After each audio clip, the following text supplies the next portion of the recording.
আমার লাল মাটিতে বহিরাগতের ঠাঁই নাই, বহিরাগতের ঠাঁই নাই আমার লাল মাটিতে।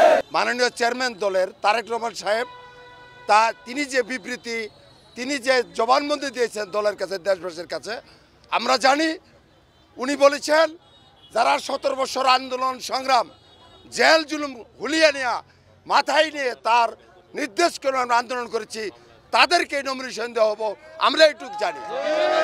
তার বিশ্বাস করে আমরা যারা নেতৃত্বে, অ্যাডভোকেট মহোদয়ের নেতৃত্বে যারা আমরা মামলা হামলা খেয়েছি, আন্দোলন সংগ্রাম করেছি, তাদেরকে বাদ দিয়ে আজকে কোন ইশারায়, জরিপ না করে কোন ইশারায় অন্য একজন প্রার্থীকে দেওয়া হলো, এই প্রার্থী মধুর রসি মানে না। প্রিয় বন্ধুরা, বিগত সরাসরি সরকারের বিরুদ্ধে সর্বসময় জনগণের কাতারে থেকে আন্দোলন করেছেন এবং এই এলাকায় যার এলাকায় যাদের জনগণের সাথে সম্পৃক্ত আছে, যাদের জনগণের সাথে সম্পর্ক আছে, তাদেরকে আগামী নির্বাচনে মনোনয়ন দেওয়া হবে।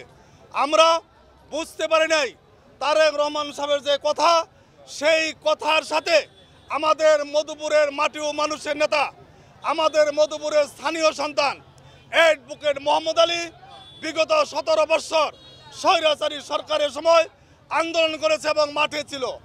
আপনাদেরকে জানাতে চাই, আমাদের নেতা বিগত সময়ে 17টি মামলার আসামি এবং উনি 3 বার জেল খেটেছেন। অত্যন্ত দুঃখের সাথে বলতে হয়, কোনো এক কালো হাতের ছায়ায় হয়তোবা কেন্দ্রীয় নেতৃবৃন্দ মধুপুরের বাস্তব অবস্থাটা জানে না।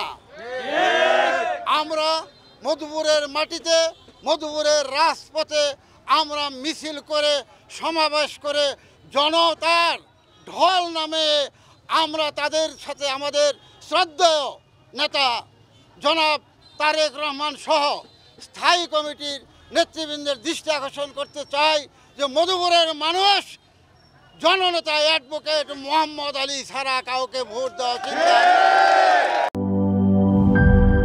নায়াসিনামাইড ও স্যালিসাইলিক সমৃদ্ধ লিলি ফেস ওয়াশ, যা ফেসের ডেড স্কিন সেল দূর করে দেয় দ্বিগুণ ফাস্টার ব্রাইটেনিং।